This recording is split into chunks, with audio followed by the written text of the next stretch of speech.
All right, there's a good number of you here. Thank you guys so much for joining in. Welcome to this Instagram Live. I'm not used to this format, so forgive me if I mess anything up. Yeah, I just want to thank you all for tuning in. I really appreciate it. The paperback of Turning, my first book, is out today in the US and Canada. Some of you might know it's taken a really long time to get this book out in the US, and so I'm really, really, really thrilled that it's out today, and I'm just really glad you're all turning up to support it, so thank you. I also want to say, I know a lot of us are currently living under sort of difficult circumstances, whether in lockdown or otherwise, and I just want to thank you all for taking a moment to support my work, but also just wish you all well. It's a really, really difficult time at the moment, and I know it can be up and down. So I just want to say, go gently and check in on your loved ones and do your best. It's really, that's all the best. That's all we can do. So that being said, hopefully the next few minutes, I'll try to keep it not too long, will give us a bit of a reprieve and take us on a little bit of a journey. I'm going to start by trying to do something technologically challenging, so forgive me for this. I made a video this morning. I got to go for a swim this morning because we're still allowed to do that here.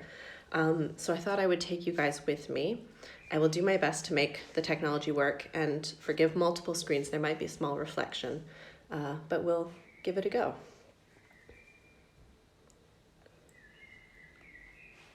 Okay, if I can make it play. I don't understand how to make technology work. 1 second. There we go. So I'll just take you guys with me on this little journey.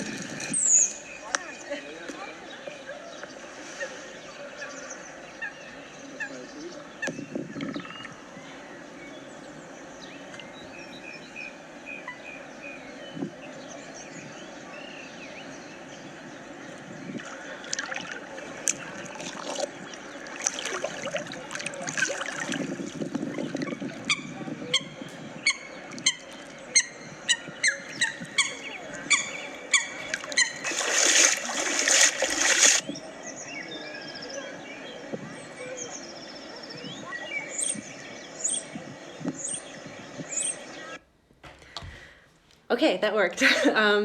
Thanks for sticking with me on that. So yeah, as some of you might know, if you've already read Turning or if you are interested in reading it, Turning is a book about the year and a half when I first moved to Berlin, and it follows the course of a year in which I swam a different lake every week, essentially trying to swim 52 lakes in the region, in Berlin and around Berlin. There's over 3,000 lakes in the region, so it's really a fragment, but it was an effort to really make myself at home and to get to know the place. I'm going to read a little bit for you guys. I hope the connection's okay. Give me a wave or mention in the comments if you can't hear me, if the connection's bad. I'm going to start by reading a bit from the prologue.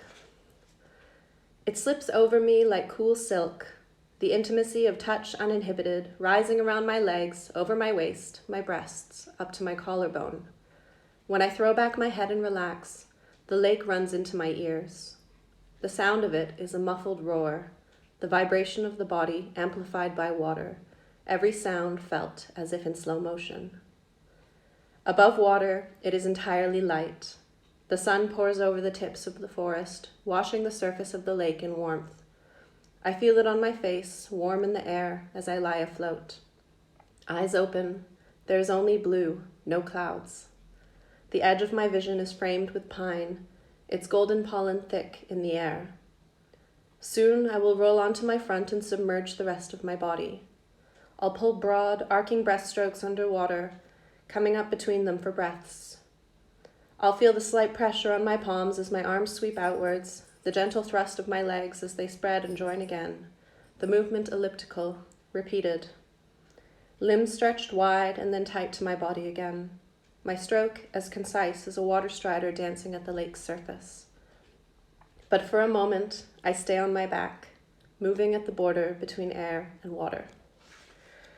That's the prologue for the book.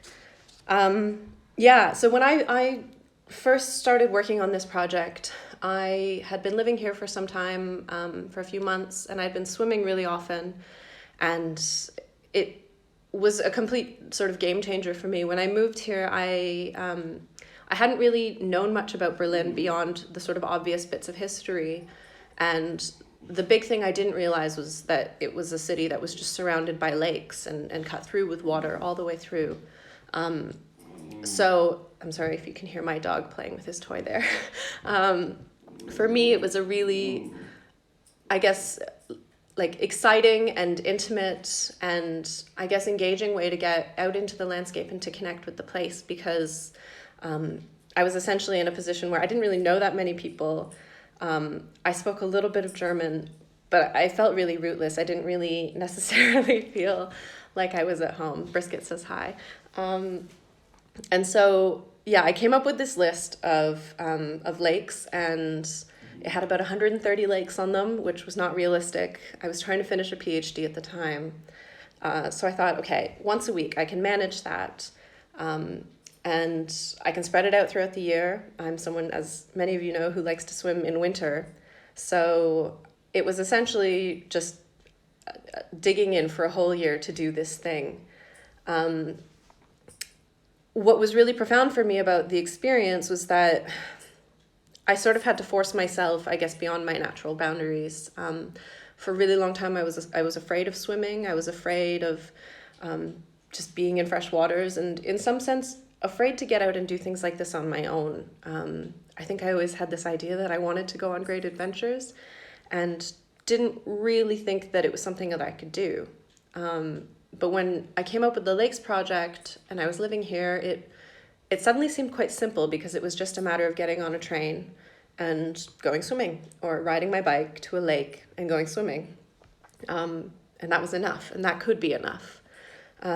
So that was, I guess, sort of revealing to me, because I think I had spent a really long time thinking about, I guess, adventure and of this idea of sort of connecting with the natural world as being something that I couldn't do if I was living in the middle of a big city, or that I couldn't do if I didn't have a car to drive out into the countryside. I don't even know how to drive still. Or that I wouldn't be able to do these things unless I had sort of, I guess, real access. But actually, in swimming the lakes, it was learning to connect with the lakes that are just in the middle of the city. The one I showed you guys just now in the video is literally a 15-minute bike ride from my house, which is why I was able to go there today, because despite lockdown, we're allowed to exercise alone, and I was able to go for a swim, which is, I think, just incredibly valuable. So for me, yeah, there was something about the everydayness of being able to get out into the natural world that it really meant a lot. I'm going to read another passage for you guys. Some of you might know a little bit about me in that I was born in Canada. My mom's from Taiwan, my dad's Welsh, and I'm a British-Canadian dual citizen, and I live in Germany. So this sort of introduces, I guess, some of the themes of the book that center on, I guess, uprootedness and feeling a lack of real connection to place, and my efforts to really actually settle in, I guess, through swimming. There's a bay in central Ontario, 2 hours north of Toronto, in the heart of Canada's cottage country. It is a place of rock, water, and vast expanse. I swim there whenever I'm back in Canada, but for most of my childhood I wouldn't swim in it at all. The depth and the darkness of the water kept me on the shore, terrified. The tangle of water milfoil in the shallows, to my mind, was a danger. Grasping hands of waterweed, clutching at my legs. It wasn't a place for swimming. But it was the land my parents chose. Both immigrants to Canada, they set about approximating the ideal life. My father arrived in the early 1970s, carrying $20 in his pocket. He'd left school in Wales at 16, set off across Europe doing odd jobs until he boarded his first Boeing 747. He arrived to a tangle of Canadian suburban houses in need of renovation, so he became a traveling salesman, replacing aging clapboard and glass up and down the province. Within a decade, he was running his own business, hiring other salesmen like him. My mother arrived at 20 in 1974, speaking English only in fragments. Her credits from Secretarial College in Taiwan weren't recognized in Canada, so she was sent to complete grade 12 at her local high school. She spent the year out of place, longing for home. and then she married my father, an anchor in a foreign land. By the 1980s, our family was living in the Canadian suburbs, learning to be Canadian. My sister Nika and I were enrolled in primary school on weekdays, Chinese school on weekends, ice skating lessons, summer camp, ballet. We moved from one suburb to a nicer one. My father designed the logo for his home renovations business, a maple leaf to dot the I. We were sent for swimming lessons at the YMCA because swimming lessons seemed essential in a land full of water. Neither of my parents could swim. Like my mother, we spoke Mandarin at first, but in time the words disappeared. We spoke only English at home. In school they taught us French. Now, halfway across the world, as I've learned to speak German, I think of this, of the language I lost and those I've gained, of the places that have reshaped who I am and where I find home. I think in a way, it's not necessarily an obvious thing that going swimming is a way of finding home. But for me, it was really, I guess, it was this act of getting to know the landscape. One of the stipulations I made for the project was that I sort of had to get there without a car, essentially. So it could be by public transport, but for the most part I cycled, and sometimes would walk through the woods. And that was, I think, quite a sort of powerful act because beyond just swimming, I was getting to know the landscape. I was getting to know this web of country roads just outside the city, getting to know, just a whole range of the city that I might not have gotten to know if I'd not done it. So for me, it wasn't just about swimming. It was about finding a connection to place that, well, I always framed it for myself in the sense of like, if I could go to a place and make a memory there and go swimming there and get to know it, cycle across the landscape, hike across the landscape, I could always then come back to that place and I would already have some piece of myself there and some piece of my life and my story there. And that for me, I guess, is the closest understanding that I have to a notion of home. It was this sort of year-long act for me of sort of slowly unraveling that. One of the big things for me, though, was that it's not really a perfect process, right? Like, we never completely feel at home. And there was no point, I think, in the course of doing the swims and getting to know this place where I thought, okay, that's it, I'm good. So I think, as a writer, for me, thinking about the idea of this kind of book, so often these nature memoirs have these sort of quest narratives, right? Where there's this sense of like, we're supposed to go, we're supposed to find solace, we're supposed to find reassurance and well-being by going into the natural world. And in some ways I wanted to disrupt that, but I also just think the reality of doing a project like this disrupts that idea, because it was never going to be a perfect thing. There were days when I went out and I just felt, incredibly useless. I would get lost, or my bike would break down, or I would run into people and they might not be particularly nice to me, or they would look at me like I was crazy, particularly in winter. I see some of you are saying you started swimming in winter. That's amazing. And so I think there was this real sort of sense of constant disruption to it that I think was really important, because it taught me a little bit about sort of rooting in myself, in my own acts, and finding the practices day to day that would make me feel, I guess, whole and connected, and that's the dog, and in place, and also sort of accepting that there's no obligation for the natural world to make me feel better. There's no obligation for the landscape to accommodate my desires to go swimming in the middle of winter, or whatever that might be. So for me, I guess there's some softness in it, right? There's this idea of I don't know, like having a very grand project, having high expectations, and being able to actually soften that and let it go and accept the fact that, I might be able to get out into the landscape, I might be able to do my swim, but I might come back feeling a bit crap, actually, or I might come back exhausted, or I might just have a bad experience, and that is actually just as valid. I think in a way it sort of speaks to the times we're in right now as well, that, there's no guarantee day to day that we need to, feel better. We don't have to every single day feel better right now. And I think it's really important just to sort of have that softness. I don't know if that's making sense. I'm going to read a little bit more, and then we have a couple questions. If anyone has questions, I'm happy to answer. I am going to read from one of my favorite lakes in the book, and it's a similar time of year, so I'll just keep it sort of quick. At the end of each journey, I went back to work, back to my friends, back to my home in Berlin. That the lakes could exist alongside all of this made them more valuable to me. They became points of light in the landscape, generous, steady, and incalculably beautiful. At the edge of Helsey, the shallows are clear. A school of young perch are darting between the reeds, the flash of their red tails catching the light. I want to be like them, swift in the water. I wander the edge of the lake until I find a fallen pine, enormous and stripped of its bark. It reaches out into the lake, bleached white in the sun, smoothed by the winter. This small curve in the shore is lined by beeches. On one side, a single alder tree grows out over the water. This is the spot. I lay my clothes by the roots of the pine, piled as usual atop my bag. Glancing along the trail in either direction, I see that that I am alone. It is still early in the season. I slip towards the lake's edge, stepping knee-deep into the water. Warmth surrounds me, and then the slightest wisp of cold. I swim out, pressing my hands through the turquoise clarity of the lake, moving towards its center.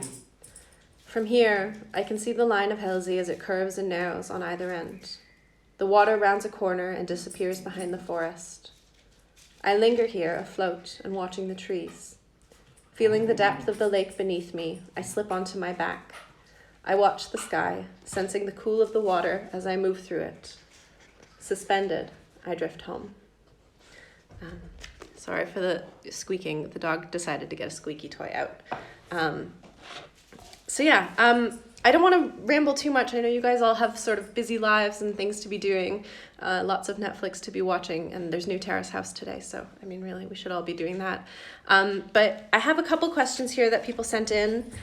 But also, if anyone has any questions, you can add them in the comment box. It should work, so I'll keep an eye out for them in case people have questions.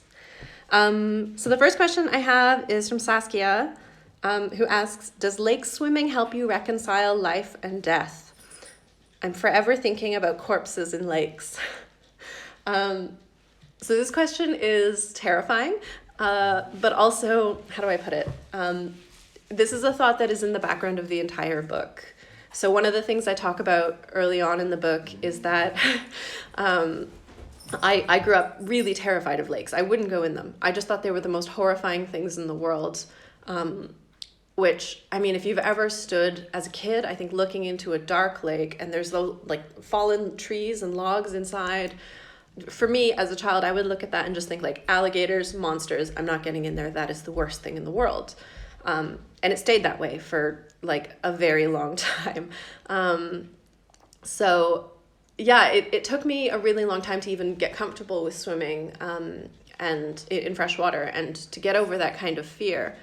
But in the background of the book, I think there were like a lot of ideas to do with this and to do with particularly dead bodies in the water, which sounds gross. But the epigraph for the book, I don't know if you know, is it's from Margaret Atwood's Surfacing, which is a novel about a young woman who goes searching for her father who's missing in northern Canada. And there is this image, not to spoiler it too much for anyone, but there's this image of a dead body in a lake there, and it's unclear if it's hallucination or if it's real. And there's this real sense of, I guess, that very primal fear of I guess what would be beneath you in fresh water, the depth, the darkness of it. In a way, it's that, I was reading that book as I was doing the swimming, and as I was writing this book, I reread it probably three or four times while I was writing. And so I had this thought in the back of my mind because it seemed to really encapsulate that fear that I had felt, this idea of like looking down into fresh water and not being able to see the bottom, not knowing what you're doing. So that for me, I guess it's always a background thought, and the idea of swimming through it is really the key thing for me. That it's like it's not a matter of just pushing fear away or of actually getting over it. There's, I in one of the last swims I did in the project, I think it was the second last swim, I had a terrible day. I was absolutely terrified, and I think, alongside this idea of going out into the natural world and just sort of accepting what I'm going to get from it, that it's not going to be perfect. It was sort of the same with fear for me. So that was really important. Let me scroll through here. I'm going to have a quick look. Do I ever have fear while swimming now? Yeah, I have like so much fear all the time still, particularly if I'm swimming somewhere I've never been before. And again, I think this is the thing. It's about not pushing that away, but I guess just moving through it. And let me see, what else have we got? Will swimming help to change your mood if you're not feeling great? Yeah, I mean, there's no guarantees, as I've said, with anything. There are days when I go for a swim and it really, really makes a difference. Just getting out and connecting with the world, feeling water on my body. If anything, it puts me in the moment and brings me into sensation. But there are days when I go and it's just an awful experience. And I think that's kind of the point, right? It's about being able to say, I'm going to go and I'm going to do this thing regardless, and that this swim doesn't owe me anything. The natural world doesn't owe me anything. I'm just going to do my best and take it as it comes. I'm just going to scroll through and see what else have we got. Can I read from Two Trees Make a Forest? Justin, don't be a troll. I'll do that in a few months' time when it's released in the US and Canada also. Let's see. What have we got? Other activities that give me the same feeling as swimming. If I'm honest, I don't think I have, because for me, because I swim in winter, so much of it is about the shock of the cold. I would say there are other activities that probably compare. I went through a really brief stint where I was really into running for like 6 months, and I guess the runner's high is sort of comparable. The best part about swimming in winter is that you can get the equivalent experience without having to run 5 or 10 miles, which sounds lazy, I realize. But for me, yeah, I haven't found anything quite like it. Perhaps riding, quickly into the wind on a country road on my bicycle, that's a wonderful feeling. Let me see, from Abigail. In terms of safety, is there anything you might check if you were going to swim in a new place? Yes, so this is actually really important. I will say, particularly for those of you who are interested in getting into outdoor swimming, if you go online, the Outdoor Swimming Society has a little guide for assessing safety when you are swimming outdoors. So check that out, it's really helpful. But there are big things, and it's often very basic stuff. Number one, never jump into water that you are not familiar with. And in winter, just never jump in at all. I know there are some people who say, get in quickly. I will never give you that advice. The advice will always be slow and steady, walk in. Always check, for debris, for glass, for rocks, for, dangerous things in the shallows. You don't know how deep a body of water is necessarily, so it's really good to scout that out and just go slow, go a step at a time. Always let someone know where you're going if you're not going with a friend. These days, increasingly, it's harder to go with a friend, as I know. I will always say go with someone if you can. I often didn't in this book. But, just be cautious. Stay, in the shallows. If you can't touch, that's no good if you're on your own. But yeah, the big thing for me when I get to a lake in winter in particular, it's, scope out the surroundings. People get annoyed when they go to a new lake with me because I'll insist often on walking around the whole thing until I find the right spot. And then, put your stuff somewhere safe and just walk out, slow and steady, no hesitation, keep breathing, focus on your breath, focus on sensation, focus on movement, and that's really the key. But definitely make sure it's safe to swim, make sure that you are a strong enough swimmer, and yeah, check out the guidance from the Outdoor Swimming Society online. Okay, could I speak about my path into acceptance of what an experience or a lake may offer? Yes, of course. I guess I should preface this by saying, oh, he found another squeaky toy. Let's see. I think I was, and probably still am, like a very high-strung person. I like to make a lot of lists. I like to set a lot of goals. And I think for a really long time, I struggled with being able to let things go, being able to, I guess, just accept when things didn't turn out the way I thought they would. So, I mean, the process of swimming in the lakes was this path for me of acceptance. In that, I made the list. I made myself this sort of task, thinking it's going to help me feel at home, it's going to get me out into the world, and it's going to make me feel better. My close friends will say, and they like to remind me, that the year that I was doing this was probably one of the roughest years of my life. It was incredibly up and down, and it was incredibly challenging, as most difficult things are. I think it's not a straightforward path. But for me, it was this sort of cycling through that every week I had to go do it again. And there were days that were bad and there were days that were good. I think the process of writing about it really helped in a way, in terms of, I guess, framing it for myself and seeing, I guess, the way it sort of unfolded. I always think of this process and of this book in terms of sort of coils, because there is a lot of repetition. There is this idea of going and doing the same thing again and again. And every time it's ever so slightly different. And some days are better and some days are worse. And that is actually completely okay. So in a way, because I had to keep doing it, I was forced to accept this. And on the other end of it, I don't know, I guess I just try to remind myself of that. But it's not a perfect thing.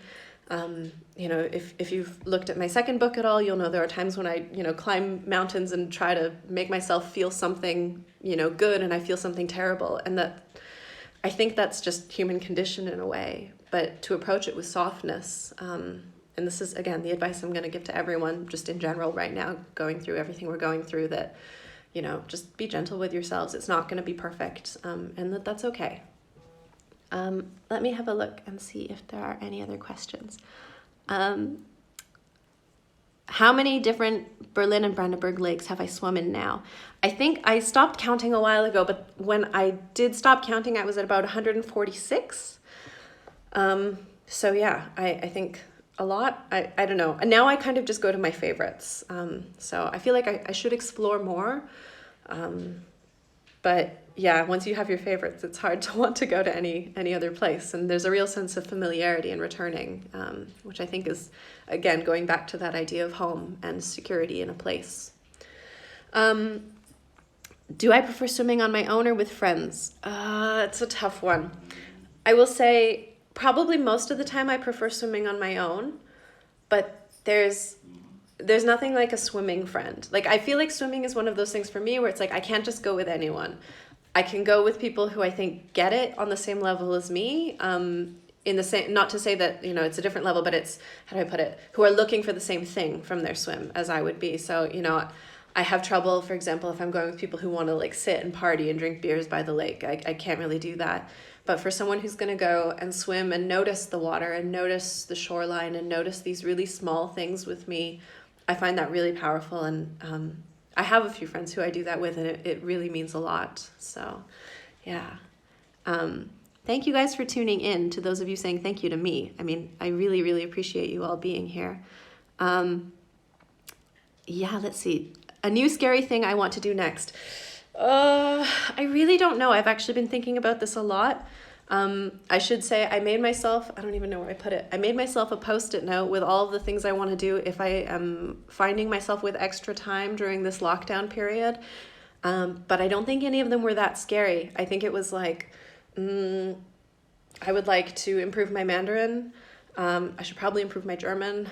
And I guess I would really like to take a wilderness survival course. But I've always wanted to do that, and I haven't done it. So it's probably, that's the big thing for me, once we're able to get outside again. Do you think that if you published fiction, you would be drawn to exploring places deeply?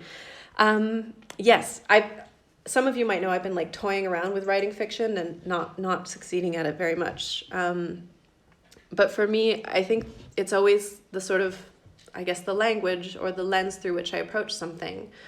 I feel like when I'm writing any kind of scene, I notice the landscape first. I notice the smell and the temperature and the sort of details in, you know, in crisp leaves or just in the, you know, the surface of the ground. And I think that's something that is just, I guess, in a way, how I view the world. I'm always fascinated by writers who think in terms of character or plot. I have tried, and sometimes that's when I think, oh, I'm not very creative. I don't have any ideas because I can't come up with that kind of stuff, but I could write you like 1,000 different landscapes in great detail. So if there's like a genre of fiction that would allow me to just write detailed descriptions of place, please notify me, because I would be really good at that and that only. Okay, how do I feel swimming in the sea as opposed to a lake? I swam in the sea a couple weeks ago a month ago, I guess, before all of this happened. And oh, it was lovely. Swimming in the sea is a completely different thing for me. I've never really been so afraid of swimming in the sea. I think maybe because of the clarity usually of the water, but also I think lakes with their bounded quality, when I was young, that used to really scare me. I think now that I've come around the other side of the circle, that's exactly what I love about lakes, of this sort of bounded shoreline and this idea of this contained space where you can sort of really swim out to the center. I think it's really grounding. I think for me, when I first moved here, that was one of the things that helped me to feel in place, was being able to swim out to the center of a lake and just float there. So yeah, the sea is very different. It's always a bit of a battle in the sea with just waves and wind and the sort of environment. But the taste of salt is incomparable. And for me, there's a kind of magic in that difference and in them being completely different things. So yeah, I hope that's helpful. Let me see, are there any other questions? Okay, I think that's all the questions. Does anyone else have any other questions? I don't want to keep you guys forever. Type a question if you want. I'll get Brisket to say hello to everyone.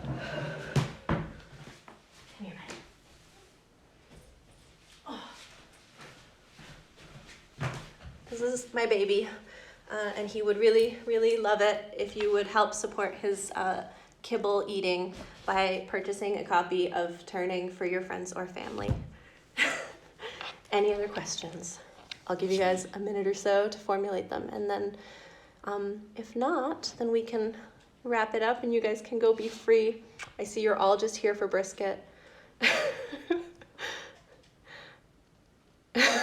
Okay, I see a number of you want books with just detailed landscape descriptions, so I'm into that. Maybe I'll work on that. All right. Well, yeah, I really am grateful for all of you being here tonight, and I hope you enjoy the book if you haven't read it yet, or if you are thinking of picking it up. I really hope you enjoy it. Can I tell you about swimming with Brisket? Brisket has been swimming once in his life, and it was an accident, I think. He saw me go swimming, and then he was playing on the shore, and he ran out into the water, I think because he didn't know that it would get deep.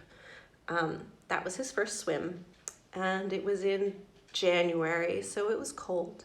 But he did very well, and then he was very proud of himself afterwards, and I'm very proud of him, and I hope he becomes a swimmer. So, yeah, thank you guys so much for tuning in, and Turning is out now in paperback in the US and Canada with Penguin, and if you're in the UK, it's available through Virago Books, also in paperback, and if you are looking for a copy in German, it's out with Berlin Verlag under the title of Mein Jahr im Wasser.